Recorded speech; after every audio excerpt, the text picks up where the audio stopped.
요한일서는 그 성경 제목에서도 나왔던 것처럼 요한이 쓴 성경입니다.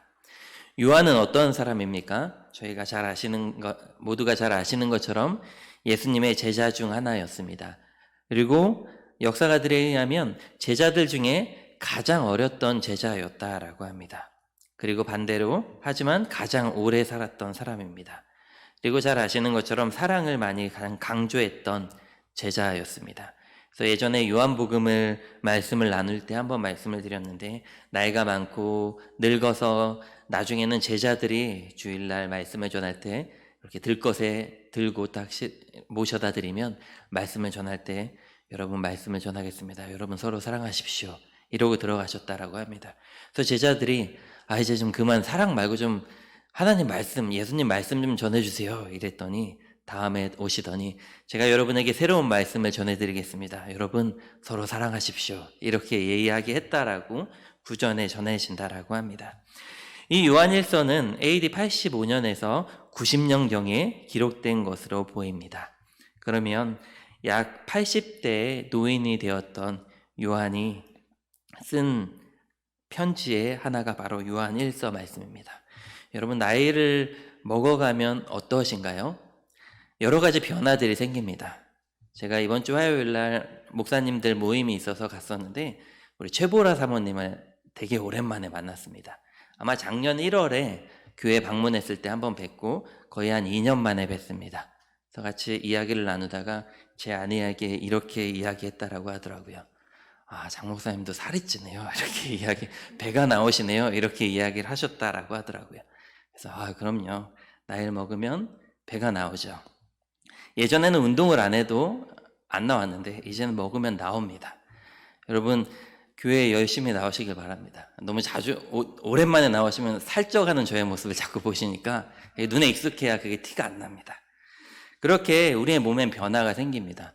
저도 많이 먹지는 않았지만 이렇게 나이를 조금씩 먹어가면서 몸에 느끼는 변화가, 귀에 귀털이 자란다거나 아니면 코에 흰 털이 나거나 이렇게 몸에 뭔가 예전과는 다르게 변화들이 생겨나는 것을 보면서 내가 나이를 이제 좀씩 먹어가는구나 라는 생각을 합니다.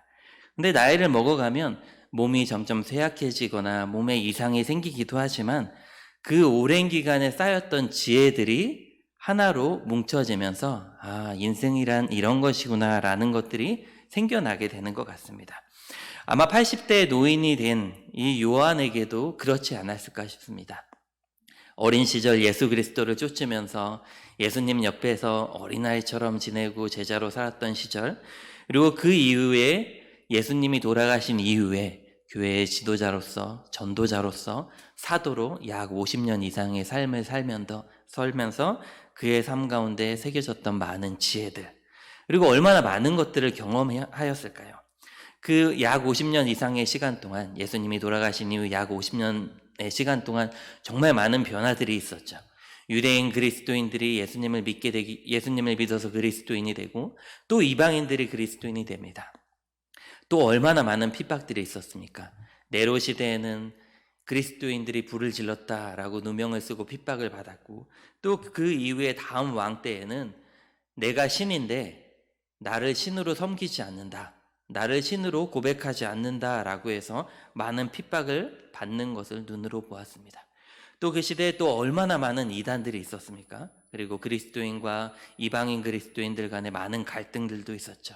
그 많은 것들을 경험하고 들었습니다. 그리고 약 50년이 지난 이후에 성경 말씀을 쓰면서 그들에게 권면하고 있는 것이죠. 그 내용에는 정말 많은 지혜와 함께 그 시대에 우리에게 필요한 것들, 그 시대에 살고 있는 그리스도인들에게 필요한 것들, 그들에게 꼭 이것만은 기억하여야 한다라고 생각하는 것들을 이 성경에 기록하였다라고 생각이 듭니다. 그래서 요한일서의 첫 말씀을 보면 이렇게 시작하고 있습니다. 1절부터 3절 말씀이에요. 태초부터 있는 생명의 말씀에 관하여는 우리가 들은 바요, 눈으로 본 바요, 자세히 보고 우리의 손으로 만진 바라. 이 생명이 나타내신 바 된지라. 이 영원한 생명을 우리가 보았고 증언하여 너희에게 전하노니 이는 아버지와 함께 계시다가 우리에게 나타내신 바 된 이시니라. 우리가 보고 들은 바를 너희에게로 전함은 너희로 우리와 사귐이 있게 하려 함이니 우리의 사귐은 아버지와 그의 아들 예수 그리스도와 더불어 누림이라 라고 말하고 있습니다. 그런데 요한 사도께서 쓰신 성경을 보면 전부 다는 아니지만 거의 대부분의 책의 초입에는 항상 이와 유사한 내용들을 담고 있는데요. 요한복음의 1장 1절부터 3절에는 이렇게 말합니다. 태초에 말씀이 계시니라. 이 말씀이 하나님과 함께 계셨으니 이 말씀은 곧 하나님이시니라. 그가 태초에 하나님과 함께 계셨고 만물이 그로 말미암아 지은 바 되었으니 지은 것도 하나도 그가 없이는 된 것이 없느니라. 요한계시록에는 예수 그리스도의 계시라. 이는 하나님이 그에게 주사 반드시 속히 일어날 일들을 그 종들에게 보이시려고 그의 천사를 그 종 요한에게 보내어 알게 하신 것이라. 요한은 하나님의 말씀과 예수 그리스도의 증거 곧 자기가 본 것을 다 증언하였느니라. 요한 2서 3절에는 은혜와 긍휼과 평강이 하나님 아버지와 아버지의 아들 예수 그리스도께로 진리와 사랑 가운데 우리와 함께 있으리라 라고 말합니다. 이렇게 요한은 많은 요한 사도께서 기록하신 성경의 초입에 자주 언급하는 것은 예수 그리스도입니다. 말씀으로 오신 예수 그리스도, 그리고 하나님으로 오신 예수 그리스도, 그리고 강조하는 것은 예수 그분이 바로 그리스도이다라는 것입니다. 예수님이 하나님께서 우리에게 보내신 그 구원자가 바로 이 그리스도라는 것입니다. 특별히 요한이 이 부분들을 많이 강조했던 이유에는 그 당시에는 정말 많은 이단들이 있었다라고 합니다. 그렇게 많은 이단들의 문제들이 있었는데 그것은 사도로부터 복음을 들었지만 그 복음이 널리 전파되었지만 기록되어져 있는 어떤 성경이 없어서, 아니면 성경을 대하는 관점들이 다 다르고, 아니면 당시의 헬라 철학과 부딪히는 부분들, 이런 여러 가지 것들로 인하여서 많은 이단들이 등장했다라고 합니다. 그 중에 대표적인 이단이 영지주의라는 이단입니다. 이레니우스라는 분의 증언에 의하면 케린투스라는 사람이 이렇게 주장했다고 합니다. 예수는 그리스도가 아니다. 영지주의의 특징은 영과 육이 다르다, 분리되어 있다라는 것인데요. 예수님은 하나님 성령에 의해 태어난 것이 아니라 그의 어머니와 아버지 요셉과 마리아에 의해 태어났다. 그렇게 인간의 몸으로 태어났지만 태어날 때 그리스도가 입혀졌다. 영이 그 안에 들어오게 됐다. 그리고 예수 그리스도께서 사역을 하시고 나중에 십자가에 돌아가실 때 영이, 구원자가 그 몸에서 나왔다. 그리스도가 그 몸에서 나왔다. 그래서 영이었기 때문에 고통을 겪지 않고 죽었다. 이렇게 주장하면서 영과 육체는 서로 다르다. 그리고 예수 그리스도는 인간이지만 그 안에 그냥 그리스도의 영이 들어간 것이다 라고 주장하였다라고 합니다. 그래서 이것을 들고 요한은 모든 말씀에, 많은 말씀에 언급하는 것은 예수 그분이 그리스도이다. 예수 그분이 하나님이다. 육체로 이 땅에 오신 분이다 라는 것을 강조하고 있습니다. 그렇게 인사말을 나눈 이후에 저희가 오늘 읽었던 5절부터의 말씀을 가지고 요한이 그리스도인들에게 권면하며 말씀을 전하고 있는데요. 5절에 이렇게 말합니다. 우리가 그에게서 듣고 너희에게 전하는 소식은 이것이니 곧 하나님은 빛이시라 그에게는 어둠이 조금도 없으시다는 것이니라 라는 것입니다. 여러분은 하나님이 빛이시라는 것을 믿으십니까? 여러분은 하나님이 어둠 가운데 행하시지 않는다라는 것을 믿으십니까? 이것은 정말 중요한 믿음이라고 생각합니다. 하나님이 유일신이시죠. 그리고 그분에게서 빛이 나왔습니다. 그리고 그분에게서 선한 것이 나왔죠. 그리고 그분에게서 질서가 나왔습니다. 세상의 질서를 세우신 분이 바로 하나님입니다. 그래서 그분이 빛이라고 성경은 말하고 있습니다. 그렇다면 빛 가운데 거하라 라고 말하는 이 요한의 말씀은 어떤 의미일까요?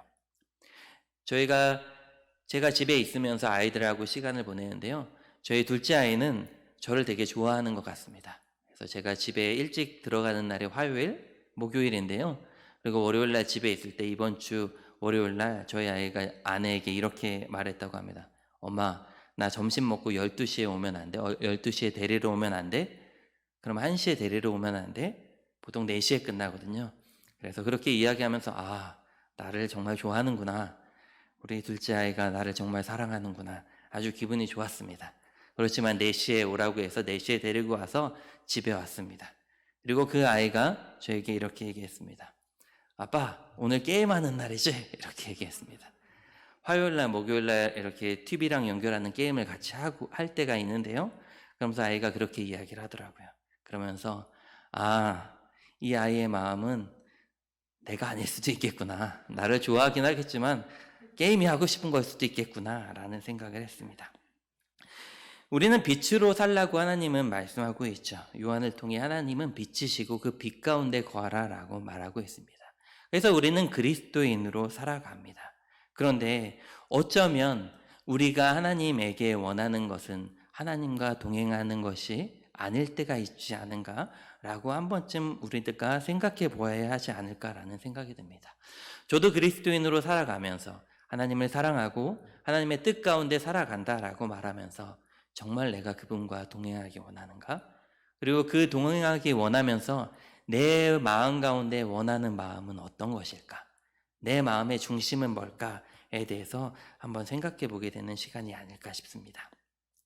그런데 이 성경에서 우리가 빛 가운데 거하라 라고 말합니다. 그러면서 요한은 6절 말씀에 이렇게 말합니다. 만일 우리가 하나님과 사귐이 있다 하고 어둠에 행하면 거짓말을 하고 진리를 행하지 아니함이거니와 라는 것입니다. 빛 가운데 거하는데 예수 그리스도와 하나님의 그 뜻 안에서 거하며 살아가는데 그것이 빛 가운데 거하는 것이 아니라 우리 안에 어둠이 있다라면, 그리고 이 말씀처럼 어둠에 행하면 그것은 거짓말을 하는 것이다 라는 것입니다. 어떻습니까? 여러분은 빛 가운데 걸어가고 계십니까? 때때로 우리는 빛이 어떤 것인지는 잘 압니다. 하나님이 어떠한 분이신지, 하나님이 원하시는 것이 어떤 분인지, 어떤 것인지 이런 것들을 알고 있죠. 그런데 때때로 그 빛 가운데 걸어가지 못할 때가 있지는 않는가 생각해 보게 됩니다.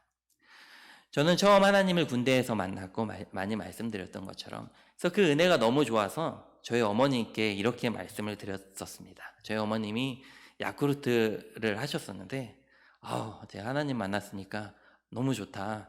우리가 전도해야 된다. 하나님 전해야 된다. 이러면서 엄마도 일할 때 시간 되면 복음도 전하고 사람들한테 전도하고 이렇게 해야 돼 라고 이야기했습니다. 저는 군대에 있으면서 밖에서 계신 엄마에게 그렇게 이야기를 했죠.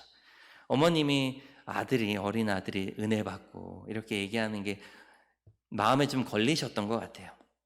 그래서 가끔씩 일하시면서 판매하시는 분한테 이렇게 복음을 전했었다라고 나중에 이야기를 하더라고요. 저는 제대하고 나와서 복음을 전하지 못했습니다.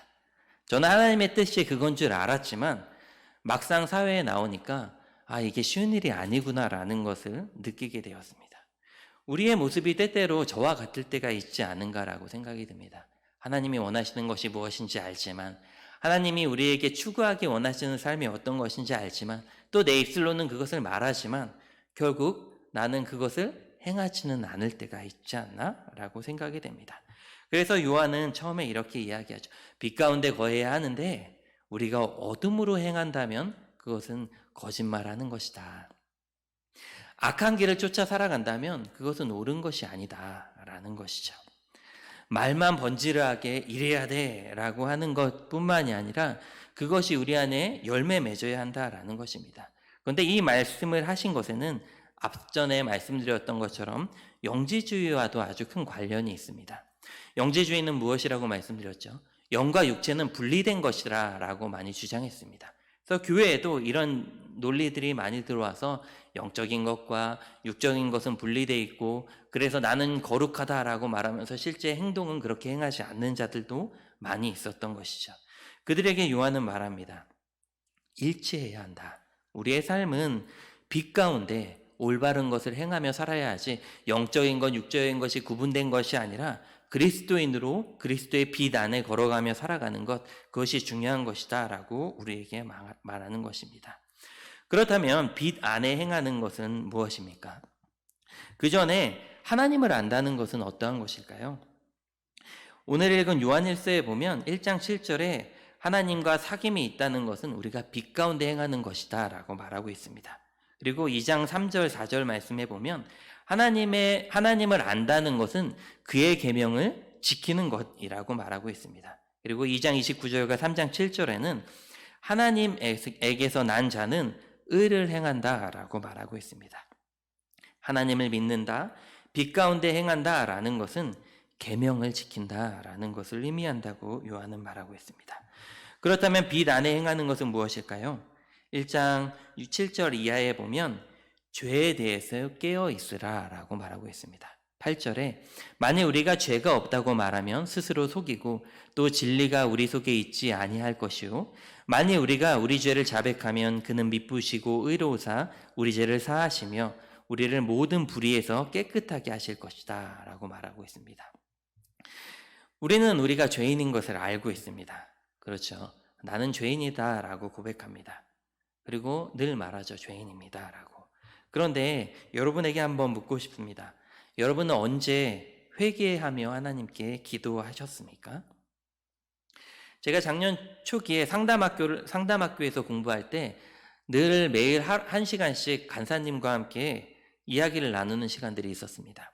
그때 제가 이렇게 이야기했습니다. 오늘 하루 살면서 이런 일들이 있었는데 제가 좀 마음이 어려웠고 좀 불편한 마음, 좀 화나는 마음이 있었다라고 이야기했습니다.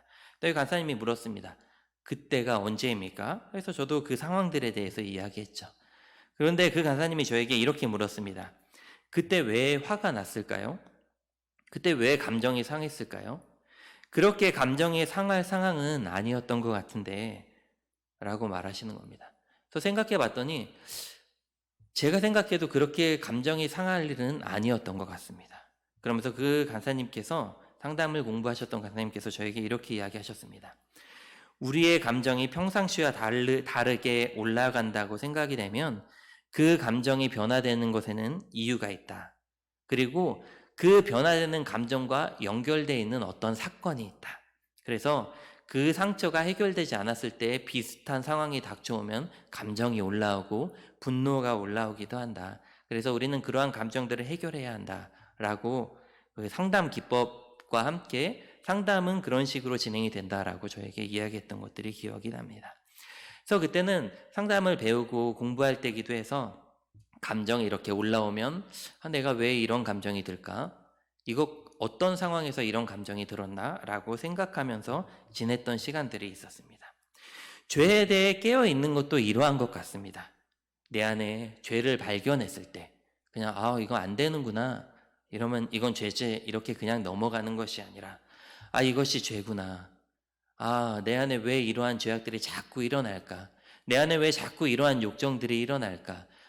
이것을 주님 앞에서 가지고 나아가는 것, 회개함으로 나아가는 것, 이것이 죄에 깨어서 살아가는 것이 아닐까라고 생각이 됩니다. 그래서 요한은 오늘 읽었던 이 말씀처럼 우리가 죄인인 것을 기억하고 그리고 죄에서 그것을 인정하고 예수 그리스도 앞으로 나아오는 것, 그것이 요한이 먼저 우리에게 말하는 빛 가운데 걸어가는 삶입니다. 그리고 두 번째로 우리에게 말씀하고 있는 것이 있습니다. 2장 3절 말씀인데요. 우리가 그의 계명을 지키면 이로써 우리가 그를 아는 줄을 알 것이요 그를 아노라 하고 그의 계명을 지키지 아니하는 자는 거짓말하는 자요 진리가 그 속에 있지 아니하되 라고 말합니다. 계명을 지키면 이로써 우리가 그를 아는 줄로 알 것이다 라고 말하고 있습니다. 하나님의 말씀을 지키는 것이죠. 그리고 그 계명에 대해서 요한이 말하는 그 계명은 무엇입니까? 여러분은 계명에 대해 많이 알고 있죠. 10계명이 있습니다. 그리고 그 많은 하나님이 우리에게 지키라고 하신 것이 있습니다. 그런데 요한은 여기에서 계명에 대해 말하면서 그가 이야기하는 것은 8절 이하의 말씀입니다. 다시 내가 너희에게 새 계명을 쓰노니 그에게와 너희에게도 참된 것이라. 이는 어둠이 지나가고 참 빛이 벌써 비침이니라. 빛 가운데 있다 하면서 그 형제를 미워하는 자는 지금까지 어둠에 있는 자요 라고 말합니다. 요한이 말하고 있는 계명은 무엇입니까? 형제를 사랑하라는 것입니다. 여러분은 형제를 사랑하고 있습니까? 이것이 요한이 말하는 계명입니다. 그리스도인으로 우리가 이 세상 가운데 살아갈 때 지켜야 하는 계명. 그것을 요한은 형제를 사랑하는 것이라고 본문의 두 번째로 말하고 있습니다. 첫 번째는 무엇이었죠? 죄인이라는 것을 기억하고 주 안에서 회개하고 늘 선하기 위해 노력해야 한다라는 것이었고, 두 번째는 형제를 사랑하라는 것이었습니다. 에린 브로코비치라는 영화가 있습니다. 같이 성경 공부를 하는 청년과 함께 이야기를 하다가 이 영화의 내용이 나왔는데요. 이 영화의 내용에 이런 내용이 있다고 합니다. 한 여성이 있는데 2번 이혼을 하고 그리고 이제 변호사가 되어서 직장에 출근하게 됩니다. 그런데 직장에 갈 때 미국은 좀 자유롭죠. 그래서 복장이 늘 좀 후질근한 티 그리고 아이를 안고 가거나 이러면서 왔다고 합니다. 그래서 그 직장에서 그 상사가 자꾸 화를 내고 쫓아냈다라는 이 이야기를 하였습니다. 그러면서 이런 이야기를 하더라고요. 그리스도인으로 살아가는 것이 무엇일까? 그리고 그리스도인으로 올바로 행하는 것은 무엇일까에 대한 고민들이 많이 든다. 그래서 제가 물었습니다. 그렇다면 이러한 상황 가운데서 그리스도인으로 살아가는 것은 무엇이니? 라고 물었습니다. 여러분은 어떠십니까? 여러분이 보실 때 그리스도인이라면 이런 상황 가운데 어떻게 해야 합니까? 옷을 후질근하게 내가 편한 대로 입는 것, 그리고 아니면 옷을 왜 그렇게 입냐? 라고 혼쭐을 내는 것, 무엇이 그리스도인다운 행동입니까? 물론 각자의 생각들이 있으실 것이다 라고 생각합니다. 그래서 제가 다시 물었습니다. 그렇다면 그 여인이 그리스도인답게 행동하는 것은 무엇일까? 라고 물었습니다. 그랬더니 그 청년이 이렇게 이야기를 하더라고요. 선임이 그것을 별로 좋아하지 않고 또 그것이 보기에도 좋지 않으니까 그러면 옷을 좀 깔끔하게 입고 나가는 것, 이것이 그리스도인으로 올바른 행동인 것 같다라고 물었습니다. 그렇다면 그 상사가 해야 그리스도인답게 행하는 것은 무엇일까? 라고 물었습니다. 그랬더니 이렇게 이야기합니다. 그 외모로 사람을 판단하지 않고 그래도 그 사람이 입고 있는 것을 존중하고 하는 것이 그리스도인답게 행동하는 것이 아닐까라고 생각이 됩니다. 라고 이야기했습니다. 한 상황인데 그리스도인답게 행동하는 것이 다르죠. 그렇죠? 여러분은 어떻게 생각하십니까? 무엇이 그리스도인답게 행동하는 것입니까? 저는 답은 본인에게 있다라고 생각합니다. 말씀대로 살아가는 것이죠. 저는 그 청년이 했던 답이 정답이 아닐까 싶습니다.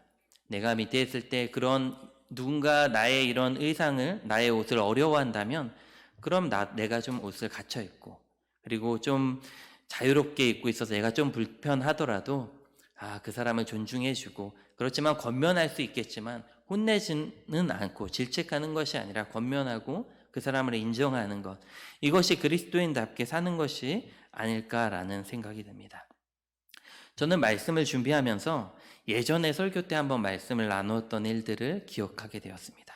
나는 과연 형제를 사랑하며 살아가고 있는가? 그리고 형제를 사랑하면서 그 사람을 존중하고 용서하며 살아가고 있는가라고 말씀을 준비하며 생각할 때, 얼마 전에 설교 때 한 친구에게 제가 좀 어려웠던 이야기들을 나누었던 것들이 생각났습니다. 저를 무시하는 발언, 또 너가 틀렸다라는 이야기를 하고 자기가 옳은 것들에 대해서 가르치는 것을 제가 들으며 좀 불편하고 이 친구랑은 계속 관계하면 좀 어렵겠다라고 생각을 했던 그때를 생각하면서, 그럼 이때 하나님께서 나에게 원하시는 것은 무엇이었을까라고 생각해 보게 되면서 하나님은 나에게 그 친구를 용서하기 원하시는구나. 어쩌면 그 친구를 통해 하나님께서 하나님의 뜻을 나에게 전달한 것일 수도 있겠구나 라는 생각을 해보게 되었습니다. 우리의 삶은 어떠합니까? 형제를 사랑하고 용서하는 일은 결코 쉬운 일은 아닌 것 같습니다. 때때로 의견이 다를 때도 있고요. 때때로 아주 작은 일이지만 그것이 큰 일이 되기도 합니다. 그리고 때때로 내가 실수하기도 하죠. 우리는 그렇게 그리스도인으로 살아갈 때 형제를 사랑하기 원하지만 그렇게 올바로 행하지 못할 때가 있습니다. 그러면 우리는 어떻게 해야 할까요? 내가 누군가에게 상처를 주었다면, 내가 그것이 그분에게 어려움이 되었다면 그 가운데 우리는 어떻게 하는 것이 하나님의 뜻일까요? 저는 하나님 그분에게 찾아가 용서를 구하는 것이 하나님의 뜻이 아닐까라고 생각이 됩니다. 그리고 형제로서 그리스도의 공동체로서 이 교회가 세워져 갈 때 우리 안에 이러한 사랑들이 계속 흘러나가고 세워져 가는 것이 하나님의 뜻이 아닐까라고 생각이 됩니다. 1세기 그리스도인의 하루 이야기라는 IVP의 책에 1세기의 그리스도인의 삶에 대해서 이렇게 글로 적고 그들의 삶과 또 기록들을 적었던 내용들이 책으로 펼쳐져 있는데요. 그 책에 이런 글귀가 있습니다. 1세기의 시대입니다. 이 요한 1서를 썼던 그 시기의 사람들의 글인데요. 나의 새로운 신앙이 내게 어떤 영향을 미쳤는지 설명할 최선의 방법은 가족과 일과 사회생활이 뒤섞인 아주 전형적인 하루를 묘사하는 것이었다. 평범한 말 같지만 이런 게 진짜다.